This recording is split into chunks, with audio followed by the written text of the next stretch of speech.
Welcome to my video on how to stay on track when you are going through a hard season in your life. I am currently going through a very difficult season in my life with my husband being diagnosed with a non-treatable, incurable chronic illness. And it has been a journey, and we're on the journey. And so things have been very difficult for me at this time. And then I had a client reach out to me a couple days ago and share that she was struggling with anxiety and some things going on in her life that are stressful. And so I wanted to put together some tools that you can easily apply. It's just 4 steps to help you stay on track during this season. I want to share with you that even going through what I'm going through right now, I have been able to stay consistent with the things that are important to me. So taking care of my body, eating well, getting enough sleep, getting my workouts in, those things that really matter, because we're talking about fitness. That's my job, and that's what you're here to hear about. How do I stay fit? How do I keep moving forward in my goals when I'm going through a tough time? So let's dive in. Step one is I want you to write down, just briefly, I'm not talking about 3 hours of journaling. I just want you to write in bullet points what it is that is stressing you out right now, okay? Just the specific thing.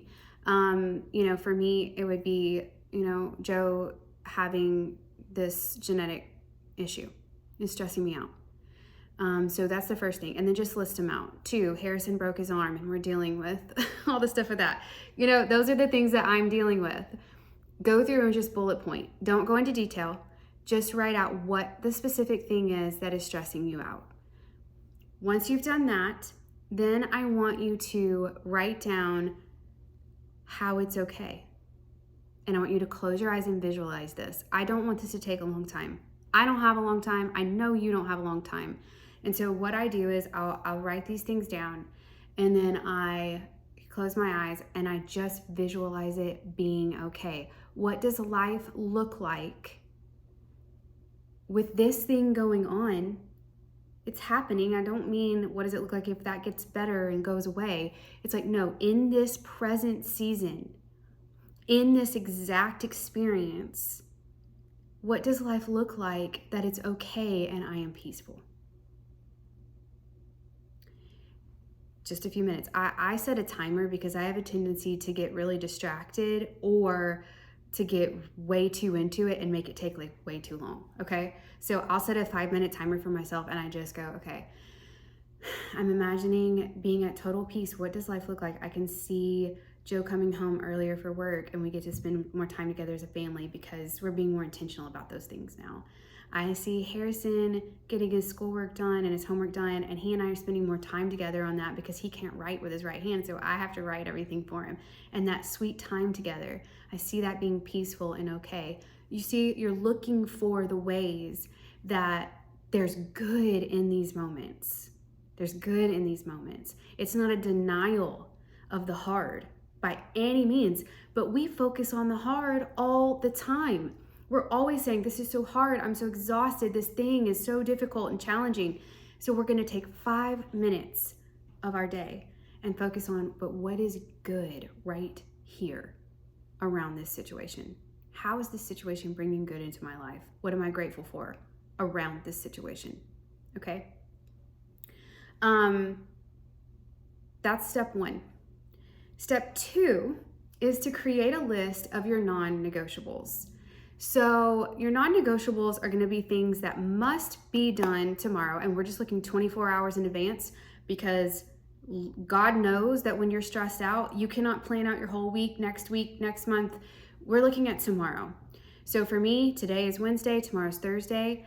I'm going to look at Thursday and go, what has to get done tomorrow? It's non-negotiable. There's no way that I can go to bed tomorrow without this getting done. Okay?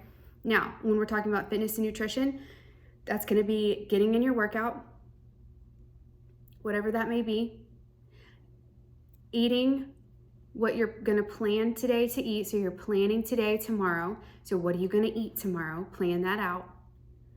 And then, your non-negotiables. Your non-negotiables are not things like fold the laundry.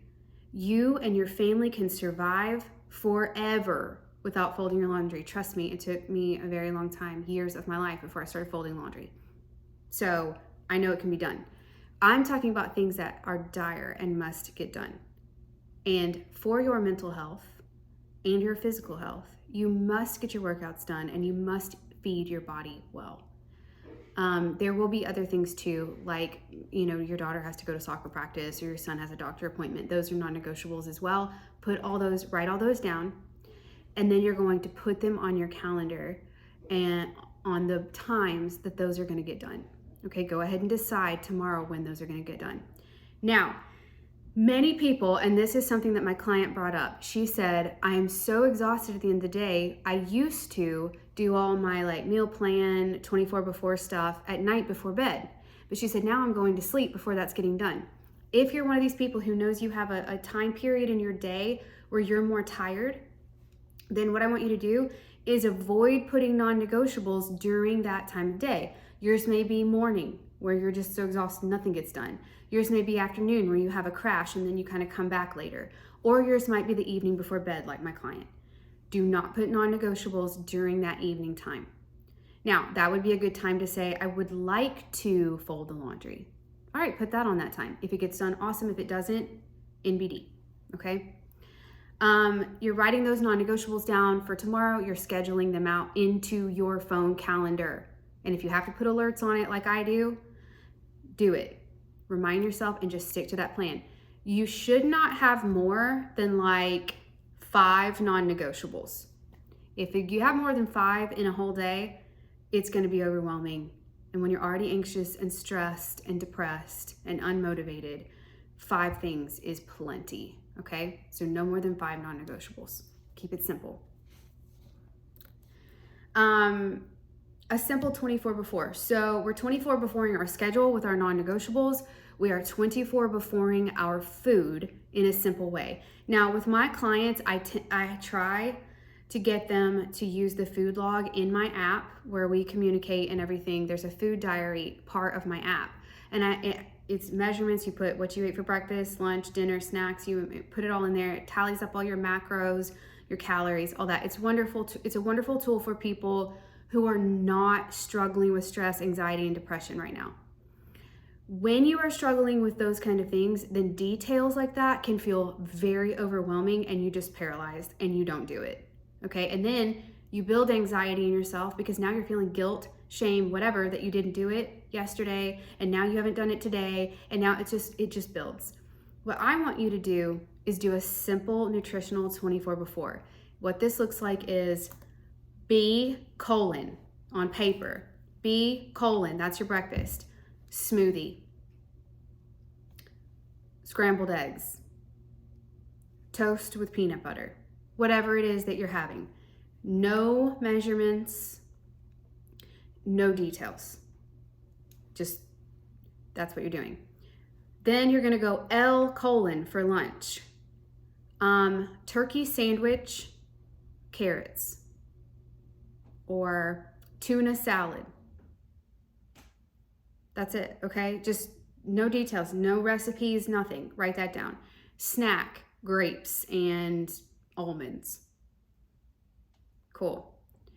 That's it. Not 10 grapes, not 6 almonds, just grapes and almonds. And dinner, D: chicken and roasted broccoli.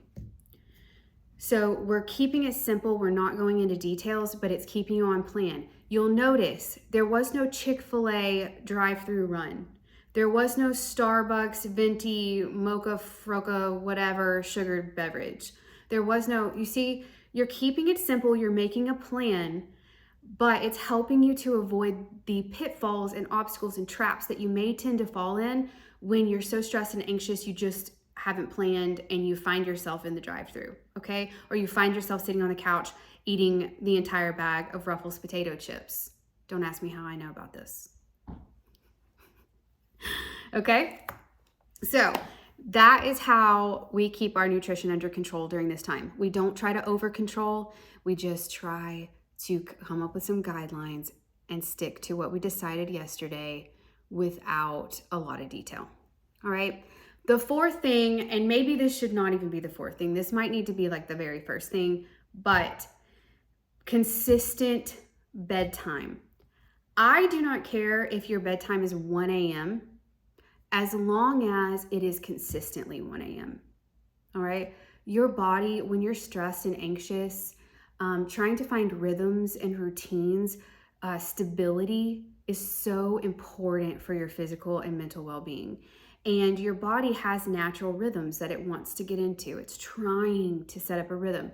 When you're going to bed at 7 p.m. this day and midnight this day and 1:30 this day and 10 o'clock this day, that is very stressful to your body. So if your body knows that it can gear up to wake up at this time and it can start to gear down to go to sleep at this time, and that is the piece of consistency that you can bring to the table for it, then I highly recommend that you prioritize this. If possible, not to stress you out and put perfection on you, but if it is possible for your life right now, for you to get 7 hours of sleep, then figure out what time you're going to wake up tomorrow and count backwards 7 and try to make that your bedtime. If you get up at 8 a.m., then you're going to go 7, 6, 5, 4, 3, 2. That's 1 a.m. Heck, you can stay up till 1 a.m. and still get 7 hours of sleep. Okay? So just set that consistent bedtime and try to make it 7 hours prior to whenever you're going to get up. Okay? This will change a lot of things for you. It will help regulate a lot of systems in your body, and it will bring some peace and stability to your brain and your feelings and your physical body as well, okay? So those are my 4 steps for staying on track when you are going through difficult, stressful, anxious, depressing seasons of life. I will not tell you that this is easy. It is not. It is not easy, but that's okay. We do hard things every single day. And honestly, every day that you are able to do these things and walk through just these simple steps, it builds some self-esteem in you. A little bit more motivation comes from that. And we're not looking for, I like to describe depression, anxiety, and stress as a ladder, okay? So we all think that at the top of the ladder, we're totally free from stress, anxiety, depression. It's gone, and we're just like singing like Cinderella in the morning, okay? That's what we think we should be getting to, the top of the ladder. And it's like, okay, well, let's rank where you are on the ladder right now. For me, over the past couple of months, I would say I'm maybe on like rung, like if there's 100 rungs to get to the top of the ladder, maybe I've been on rung like 10, okay? Which is pretty low for me. I'm usually pretty high up there, but I've been pretty down there. And so what we do is, if I look up and see the 100th rung in the clouds up there, that is so depressing and overwhelming that I find myself coming down a couple rungs just from the sheer monumental effort it would take for me to get to that pinnacle, right? But what I want you to do is look one rung ahead. How can I get one rung up the ladder? Just a little bit better, just a little bit closer. Just ignore everything above that first rung and just go, how can I get myself to that rung, okay? So if I'm a 10, I would really like to be an 11 or a 12. And these steps are going to help you slowly, day by day. Not every day will you go up a rung, but it will help you make progress toward working your way up that ladder to more comfortable levels. Maybe you'll be a 50, maybe you'll be a 75, maybe you'll be a 25. That's a heck of a lot better than 10. So let's get our eyes off this perfection that we think we're supposed to be at, because truthfully, as human beings, there isn't a level where in the areas of stress, anxiety, and depression and motivation that we're up on rung 100 on all those ladders. There's not. Every day something comes and we're down a few rungs. We're here today, we're here tomorrow. We live on a spectrum, and we are going to embrace that. And we're just going to go, okay, I'm down a little too low on this ladder right now, and I just need to climb up a few rungs. I can do that. And that's what these steps are for. They're to help you climb.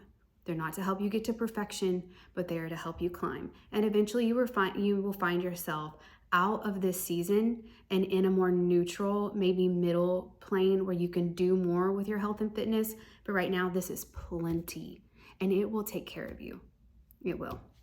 So those are my 4 tips. Let me know what you think. If you have any questions or comments, you want any advice, please reach out to me. I love to help as much as I can, coach you and give you what knowledge I have around these things to help you improve your life and become the most dream version of yourself. So good luck to you, and I will see you next time.